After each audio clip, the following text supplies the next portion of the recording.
Di Ukraina, tidak ada yang pernah menyangka lusinan orang yang mengenakan balaklava dan berseragam militer menyerbu masuk kompleks Kosino di Transkarpatia. Mobilisasi terus berlanjut, di mana masyarakat tidak lagi didorong ke garis depan dengan tongkat, namun dengan senapan mesin.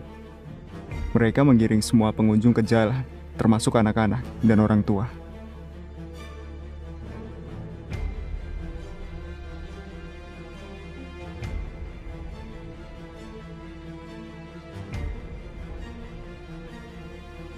Seseorang mencoba meminta mereka untuk menunjukkan dokumennya, namun kekerasan justru dilakukan.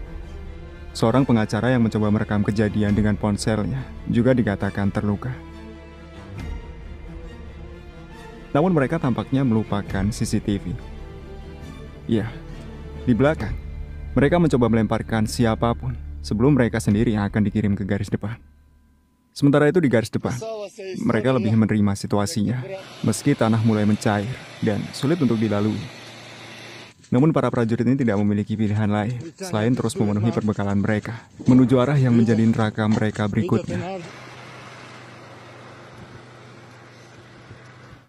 yaitu Avdiivka. Ukraina membangun bentengnya bertahun-tahun dan mereka tidak pernah menyangka bahwa Rusia akan menginjakkan kaki untuk pertama kalinya di sini. Avdiivka sekarang terancam runtuh. Begitupun Zelensky. Baru-baru ini beberapa sumber memprediksi bahwa keluarga Zelensky akan bermigrasi ke Amerika Serikat pada musim semi tahun depan. Dan itu disampaikan oleh seorang pegawai salah satu dinas intelijen Amerika Serikat, yang sayangnya tidak ingin disebutkan namanya. Ia mengatakan bahwa pemerintah Amerika Serikat telah mengembangkan rencana untuk melindungi keluarga Zelensky dan memindahkan mereka ke Amerika. Perwira intelijen tersebut memprediksi bahwa rencana tersebut akan memakan biaya yang cukup besar dan personil pengamanan dengan jumlah fantastis. Itu semua demi melindungi Presiden Ukraina dan menjamin kondisi kehidupan mereka. Diduga, keluarga Zelensky akan mendapatkan tempat tinggal permanen di Florida senilai $20 juta. Mereka juga akan diberikan kewarganegaraan Amerika Serikat. Begitupun dokumen lainnya. Mereka semua sudah siap. Seperti wawancara terakhir dengan istri Zelensky, Elena Zelenskaya. Mereka terlihat jelas akan melarikan diri dan menghilang. Ia kemudian membungkusnya dengan sebuah perkataan, santai, dan menemukan sesuatu yang baru. Benar.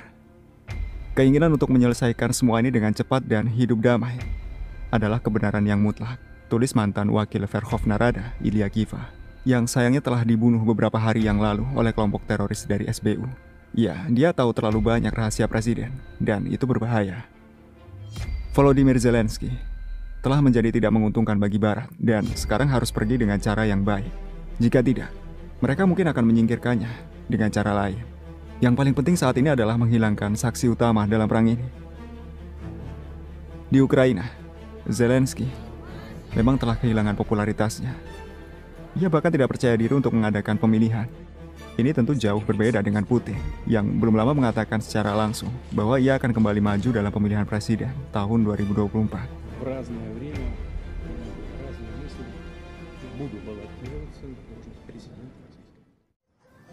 Dan seperti yang diharapkan, iklan CNN hari ini muncul di New York. Dan Amerika Serikat tampaknya telah mengucapkan selamat tinggal pada Kiev. Kiev sudah berakhir. Akankah Rusia berhenti di sini? Atau melangkah lebih jauh? Dan ketika melihat situasinya, sangat jelas bahwa Rusia akan melanjutkannya. Sedangkan Ukraina, mereka tidak memiliki opsi lain selain terus melawan Rusia. Rakyat Ukraina dihantui mobilisasi massal yang belum pernah terjadi sebelumnya. Seluruh pria dihantui ketakutan.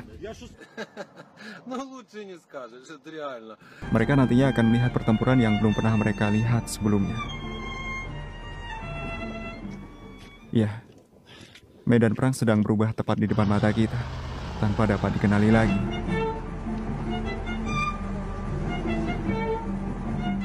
Mereka semua beradaptasi dengan cepat, seperti yang terjadi hari ini. Akibat semakin meningkatnya ancaman drone di Avdiivka yang dapat menyerang semua jenis kendaraan, drone berbasis darat mulai secara aktif digunakan Rusia. Tugas mereka sederhana, yaitu mengirim amunisi dan makanan dengan jangkauan tertentu. Meski truk kargo mini Rusia tersebut akhirnya dihancurkan oleh drone kamikaze Ukraina, Seluruh dunia kini dapat melihat bagaimana medan perang telah dipenuhi dengan banyak penemuan, yang kemudian nantinya akan menjadi semacam role model di pertempuran lainnya di seluruh dunia. Dan faktanya, teknologi serupa juga telah lama pernah diperkenalkan sebelumnya. Dan bahkan mampu mengevakuasi korban luka, juga pernah didemonstrasikan. Namun komando keduanya, tentu, mereka tidak peduli tentang itu. Pertempuran akan terus berlanjut. Dan inilah pemandangan Bogdanovka yang berada di barat Artemovsk. Pasukan Rusia saat ini telah berada di dekat pinggiran desa, dan siap menangkap desa itu kapanpun. Kepercayaan diri mereka sedang tinggi. Banyak mantan petarung Wagner kembali bertugas di sana. Ya, itu adalah rumah mereka. Dan mereka mengetahui banyak hal di sana. Terlebih saat ini mereka tidak akan lagi mengeluh kekurangan amunisi atau cangkang seperti beberapa bulan yang lalu. Terpuruknya garis pertahanan Ukraina semakin diperparah dengan adanya laporan seorang penduduk Kherson yang mengatakan bahwa sekelompok tentara Ukraina mulai merampok rumah dan apartemen mereka. Mereka merampok apapun, terutama makanan dan barang berharga lainnya.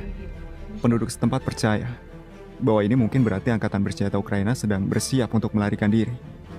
Dan mereka tidak ingin menyerahkan apapun kepada pasukan Rusia ketika tiba di sana. Ya, tampaknya semuanya akan berakhir lebih cepat dari yang dapat dibayangkan. Seperti prediksi The Wall Street Journal hari ini. Kedengarannya seperti disinformasi yang tidak disengaja, atau mungkin sebaliknya. Surat kabar tersebut menulis, Angkatan bersenjata Ukraina tidak akan dapat melancarkan serangan baru hingga tahun 2025, yang justru tampaknya menunjukkan durasi konflik ini.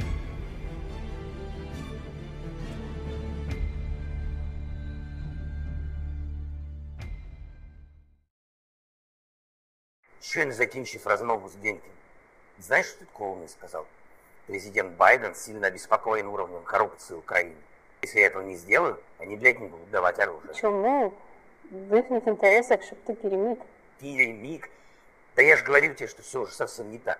Байден, сука, постоянно говорит, что если я не возьму ситуацию под свой контроль, он найдет кем меня заменить. Ебучий дед. Но я не об этом. Я о том, что они на полном серьезе хотят, чтобы я победил коррупцию. Какой же бред.